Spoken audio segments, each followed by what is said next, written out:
Bonjour, bonjour, ça va tout le monde? Aujourd'hui, ce n'est pas Lanfey qui est aux commandes, c'est Lanfey Grindelwald. Comme vous avez vu dans le titre, c'est un format qui vise à vulgariser l'univers, le lore, donc l'univers étendu d'Harry Potter. Même si vous n'y connaissez rien à Harry Potter, vous pouvez comprendre. Je lance ce format avec l'analyse de Gellert Grindelwald, soit l'un des mages noirs les plus connus et les plus sombres de l'univers Harry Potter. Grindelwald, il naît en 1883 et c'est le petit-neveu de Bathilda Tour-de-Sac. Elle est connue dans Harry Potter comme étant l'auteur d'Histoire de la magie. On ne sait pas exactement de quel pays il est originaire. Il fait ses études en fait à Durmstrang, c'est l'école qu'on voit dans Harry Potter et la Coupe de Feu, où il y a les Victor Krum, etc. Mais on ne sait pas de quel pays nordique il est vraiment originaire précisément, parce que c'est une école qui accepte justement tous les élèves du monde entier. Donc physiquement, vous le voyez normalement, mais dans ses jeunes années, Grindelwald est décrit comme un jeune homme aux cheveux d'un blond doré. C'est tout ce qu'on sait de lui. Globalement, on sait aussi qu'il est un peu beau gosse,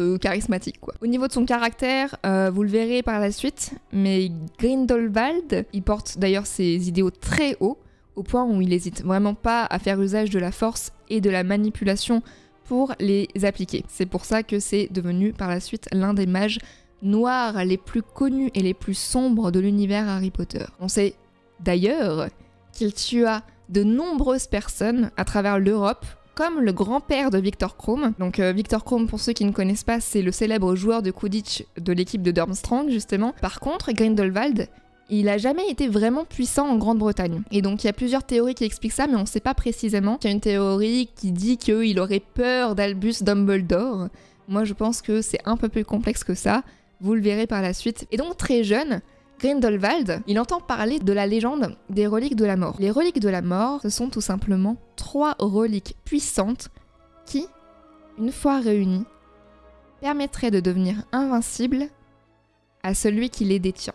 Il est en quête de la puissance absolue, quitte à aller dans la magie la plus sombre, la plus noire qui puisse exister dans l'univers Harry Potter. Et donc, alors qu'il est encore élève à Durmstrang, il grave sur un mur le symbole des reliques de la mort, et ça prouve justement qu'il est déjà très obsédé dès son plus jeune âge avec la puissance, avec le fait de devenir invincible, immortel grâce à ces reliques. Ce symbole, c'est devenu un symbole de provocation. Il est repris des années plus tard, à l'époque justement d'Harry Potter, par des nombreux élèves qui l'affichent sur leurs vêtements, dans des livres pour provoquer, pour avoir l'air impressionnant, etc. Victor Krum et d'autres élèves qui ont perdu des proches à cause de Grindelwald, ils stoppent le mouvement. Et donc, ça prouve que même des générations après lui, Grindelwald a eu un incroyable impact dans l'univers d'Harry Potter. D'ailleurs, intellectuellement, il faut avoir conscience que Grindelwald, il est aussi doué et puissant qu'Albus Dumbledore lui-même. Mais la différence, c'est que très jeune, dès sa scolarité, Grindelwald, il s'intéresse énormément à la magie noire. C'est ça la petite diff. Du coup, ses talents,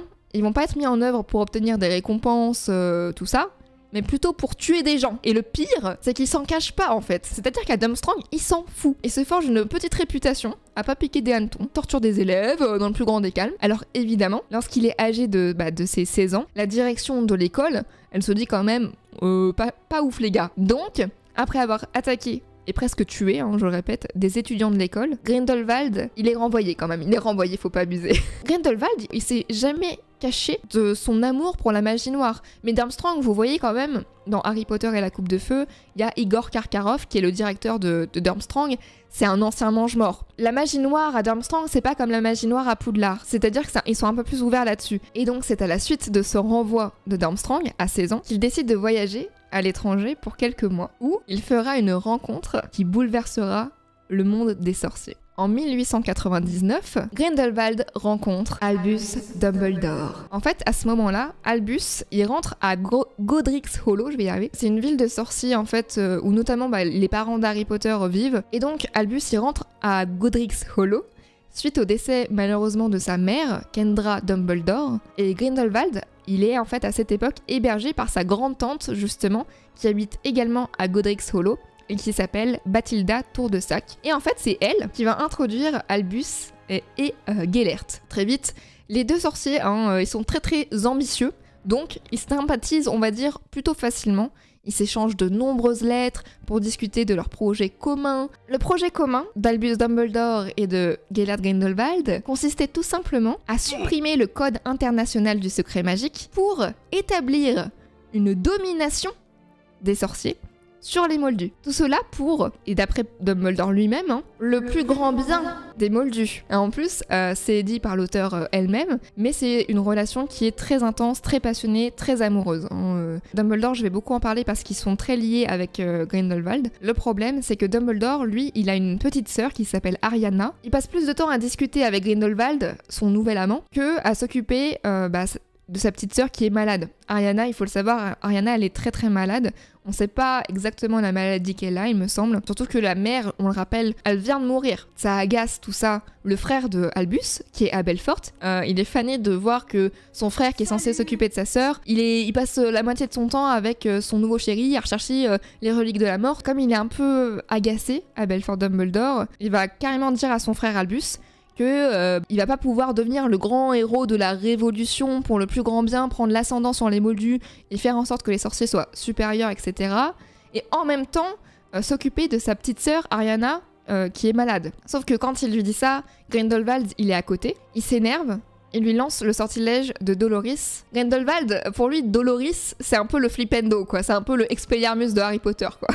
En gros, le sortilège de Doloris, c'est l'un des 3 sortilèges dits impardonnables. Donc il y a l'Andoloris qui torture quelqu'un. Il y a Avada Kedavra qui est le sortilège de la mort où tu tues quelqu'un. Et il y a l'Impero où tu peux manipuler quelqu'un et ça ne se voit absolument pas qu'il est sous tes ordres. Suite à tout ça, il y a Albus qui intervient et il y a un combat qui commence entre les 3. Donc il y a Albus, Belfort, son frère, et Grindelwald. Ils commencent à se fight, d'accord ? Le problème, c'est que les bruits du combat attirent Ariana, la petite sœur des Dumbledore qui est malade, et elle tente d'aider ses frères en rejoignant le combat. Et elle est mortellement touchée par un des sorts. Donc, elle décède à ce moment-là. Aucun des 3 ne sait quel sort a véritablement touché la petite sœur, même si du coup Belfort, donc le frère de Albus, accuse fortement justement Albus. C'est un peu de sa faute, c'est un peu aussi de celle de Grindelwald si cette bataille a éclaté. Au point où, lors des funérailles d'Ariana Dumbledore, il y a une grosse baston qui éclate entre les 2 frères Dumbledore et Belfort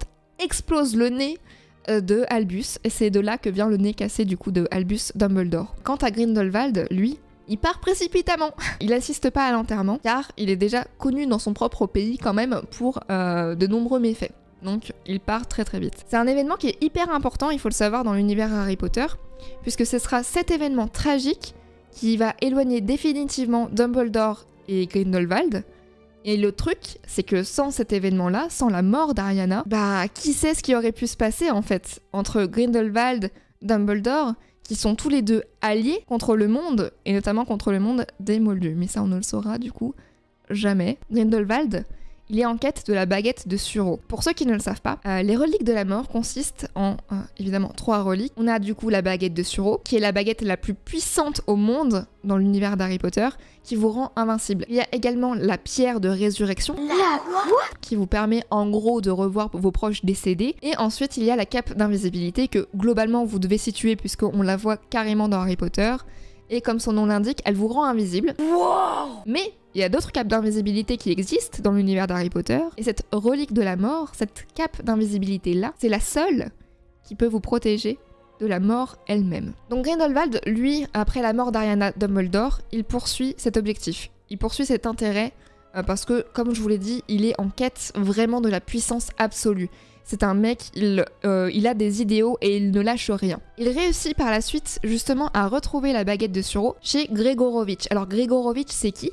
Dans l'univers d'Harry Potter, Gregorovitch, vous connaissez sûrement Ollivander, c'est un fabricant de baguettes, voilà, qui vend les baguettes sur le chemin de traverse. Et ben Gregorovitch, c'est aussi un fabricant de baguettes, mais surtout réputé en Europe de l'Est, donc plutôt vers Durmstrang, etc. Grindelwald, il le stupéfixe et il s'enfuit par la fenêtre avec la baguette de Suro. À cet instant, la popularité du coup de Grindelwald, elle éclipse la signification initiale du symbole des reliques de la mort, et elle sera même par la suite considérée par de nombreux sorciers comme la marque de Grindelwald. Et ça c'est pour vous dire à quel point le mec a marqué vraiment à cette époque-là tout le monde des sorciers, hein, dans le monde entier, vraiment. Il est bien plus puissant que Voldemort encore, hein. Il faut le savoir, mais en fait Grindelwald, il était surtout puissant, comme je vous le disais au début, dans l'est de l'Europe et aux États-Unis, mais surtout dans l'est de l'Europe. Pour autant, il réussit à justifier ses actes et il reprend la formule d'Albus, voilà, son cher amant, qui est pour le plus grand bien. Il l'a fait même graver à l'entrée de Nurmengard.